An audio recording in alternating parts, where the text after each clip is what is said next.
Olá, tudo bem? Eu sou o professor Cleverson.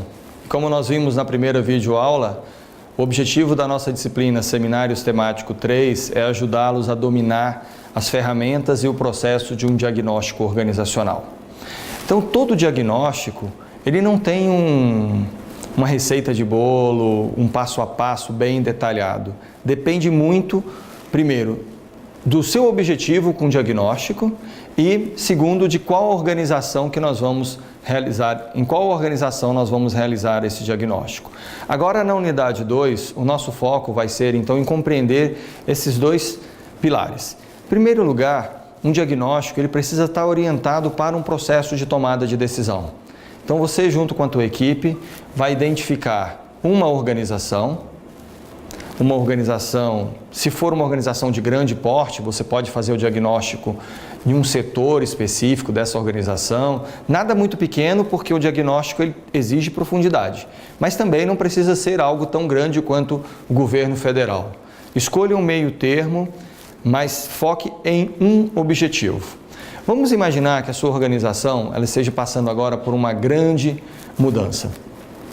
Você tinha várias operações que eram feitas de maneira interna e agora vocês vão terceirizar ou desenvolver isso via parcerias. Então, esse é um tipo de problema que nós não sabemos os impactos de curto e médio prazo. Aí nós precisaríamos de um diagnóstico.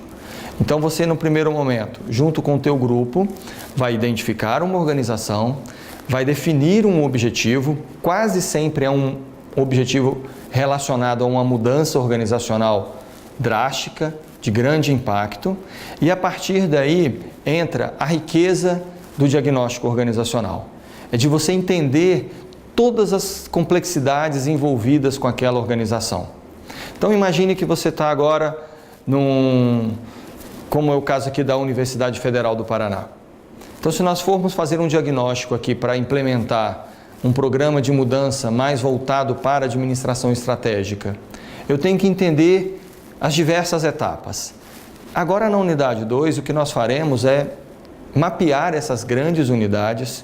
Por exemplo, vamos mapear a gestão de pessoas, vamos mapear a gestão de processos, vamos mapear as relações que a universidade tem com a sociedade. Então, cada grande área dessa vai estar sendo contemplado no nosso roteiro.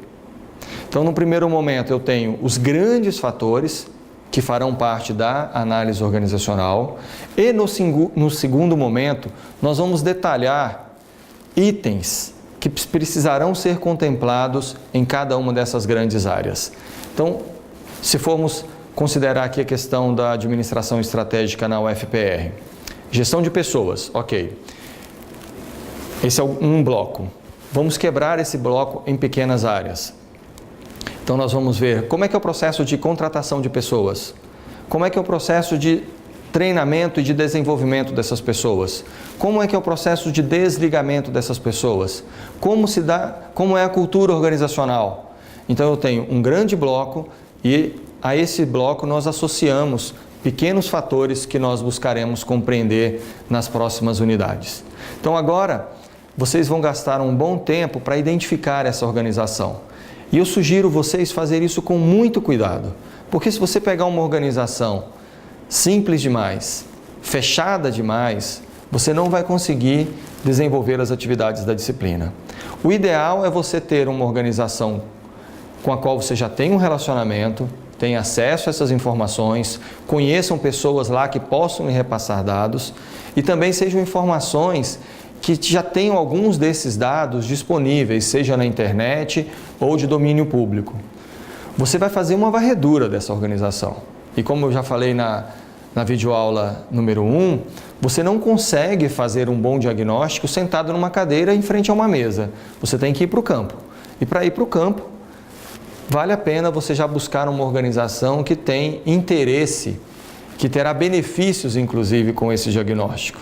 E se você for capaz de encontrar uma organização que esteja precisando dessa informação, aí além de abrir os dados e facilitar isso, ela vai incentivar você vai contribuir muito além daquilo que nós talvez estejamos buscando na disciplina. Então você está conciliando aí 2 pontos positivos. Lembrando que é um trabalho em grupo, então é bom vocês já fazerem um planejamento, divisão de trabalhos, organização das atividades, para que tudo isso aconteça de uma forma bem equilibrada. Agora vem um pulo do gato em relação ao diagnóstico organizacional. Nós faremos uma varredura, faremos uma leitura da organização, mas muitos de vocês talvez não tenham experiência com diagnóstico organizacional.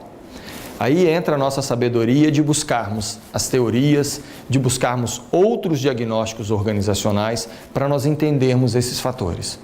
Tá? Você não vai começar simplesmente fazendo as perguntas que estão na tua cabeça. Nós vamos para a teoria para entender isso.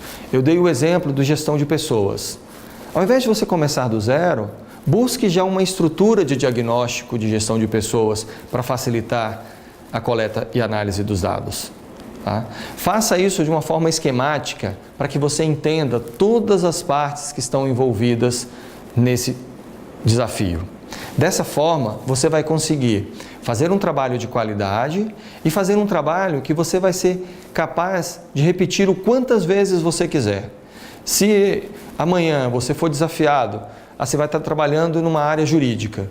Você não conhece tanto daquele contexto de uma organização jurídica, mas você sabe os caminhos para buscar teorias, buscar exemplos e juntar tudo isso num diagnóstico organizacional. Na primeira videoaula, nós falamos da importância. Agora, nós vamos focar na definição de um roteiro, como se fosse um checklist. Cada item está associado a um grande fator e cada fator está amarrado a um grande objetivo. Mas muito cuidado, não se iluda em copiar roteiros ou checklists de outros diagnósticos. Essa organização é única, está vivendo um momento especial e você tem um objetivo específico com o seu diagnóstico organizacional. Então, para isso, você vai buscar informações que são relevantes naquele momento. Quando você chega no médico, ele não tem lá 35 exames que ele pede para todo mundo. Pelo menos um bom médico não faria isso. Ele vai conversar com você, vai saber qual é o exame necessário e solicitar a você essa pesquisa. É isso que nós faremos. Até a nossa próxima unidade.